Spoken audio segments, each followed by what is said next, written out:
Bonjour à vous, Guillaume Gralet. Bonjour Nabia. On va s'intéresser avec vous dans une autre mesure, mais on va faire le lien avec la visite du président chinois. Il est attendu la semaine prochaine à Paris. Il sera reçu par Emmanuel Macron. On va s'intéresser plus précisément au rôle qu'a joué la technologie aussi dans le rapprochement et la célébration des 60 ans de relations entre Pékin et Paris. Le rôle de la technologie avec surtout une question en toile de fond, l'éthique.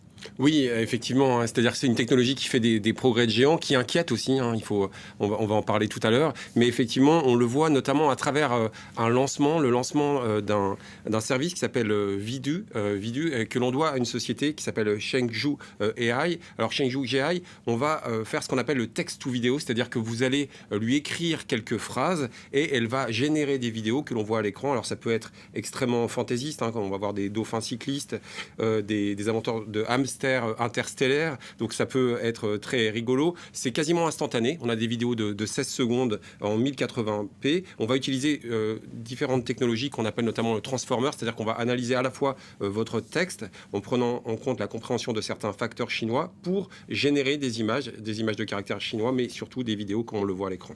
Et en réalité, c'est un concurrent du service américain Sora qui, lui aussi, se veut plus réaliste que le monde physique. Oui, on le voit bien que la technologie, c'est souvent utilisé dans des rapports de force. Et ces rapports de force, là, ils concernent les États-Unis. On voit une véritable guerre technologique entre la Chine et les États-Unis. Et Sora, vous l'avez dit, effectivement, a été lancé il y a quelques mois par OpenAI, la maison mère de ChatGPT. On est sur le même type de service, le text-to-vidéo. C'est pas encore accessible au grand public, mais c'est assez bluffant, comme on le voit à l'écran.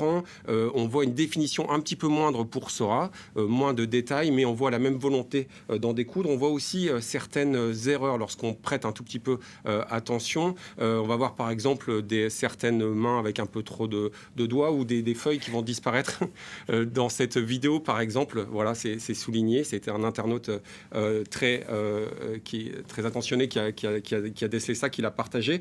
On voit aussi certaines interrogations éthiques, on va en parler tout à l'heure, avant de rendre disponibles ces outils au grand public. Et la Chine s'attaque même au ChatGPT américain avec une entreprise, SenseTime, qui suscite l'admiration jusqu'aux États-Unis. Oui, on a vu notamment un grand spécialiste de l'intelligence artificielle, Huan Cheng, qui a établi une comparaison, là aussi, entre SenseNova 5.0 et GPT-4, le dernier modèle de langue, là aussi, d'OpenAI, avec SenseNova, donc SenseTime. On a jusqu'à 600 milliards de paramètres qui sont pris en compte, et le but, en fait, c'est d'avoir des machines qui vont jouer sur la connaissance, sur la compréhension des mathématiques, sur du raisonnement aussi. Ça peut un petit peu déstabiliser. Aussi, la possibilité d'écrire du code informatique, ça peut être très utile dans différentes domaines, l'administration, la finance, la santé, les transports également. Il y a plusieurs clients qui utilisent déjà SenseTime, notamment l'entreprise d'électronique Xiaomi. Et on voit même de plus en plus de robots humanoïdes venir de l'Empire du Milieu. Alors ça, c'est un petit peu sympa, c'est un petit peu plus amusant, notamment lorsqu'on voit les prouesses d'Astribot. On le voit à l'antenne, qui peut verser une bouteille de vin dans une carafe, éplucher des légumes, repasser du linge. Alors, ça fait un peu rêver. Ça va peut-être permettre une meilleure... Et nous décharger d'une certaine charge mentale, n'est-ce pas ? Ouais, exactement. Enfin, un aspect intéressant chez les robots. Alors, on voit, il y a quand même une limite, c'est qu'on ne voit pas ses jambes. C'est-à-dire qu'il a du mal à se tenir debout. Et ça, c'est une faiblesse que remplit un autre robot qui nous vient, lui, de Unitree Robotics, avec l'Unitree H1. Eh bien, là, on va avoir le robot. Là aussi, on voit bien la guerre avec les États-Unis, qui est le plus rapide du monde, jusqu'à 12 km/h, 3 km/h de plus que Boston Dynamics, le concurrent américain, 1,52 m. Et puis, la capacité de danser, bon, ça, on ne sait pas. C'est pas vraiment ça sert à quelque chose, c'est fait pour impressionner. Et puis assurer également des projets de puces carrément dans le cerveau. Oui, alors là, ça fait aussi peur. C'est-à-dire qu'on a une entreprise qui est à Pékin, Xinzida Neurotechnologie. Elle a dévoilé un implant d'interface cerveau-ordinateur qui veut rivaliser effectivement avec le projet Neuralink d'Elon Musk, le projet Neuralink qui a reçu l'approbation de la FDA pour certains essais sur les humains.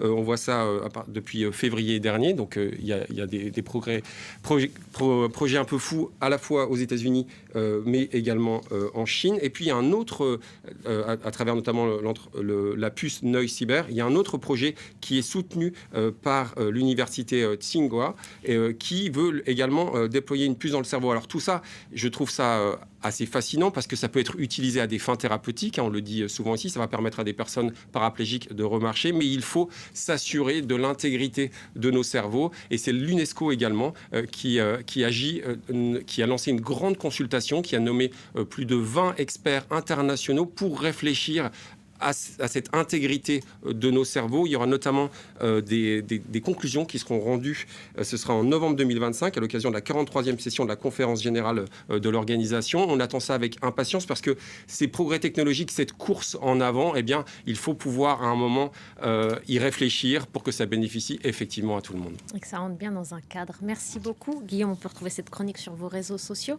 Merci à vous.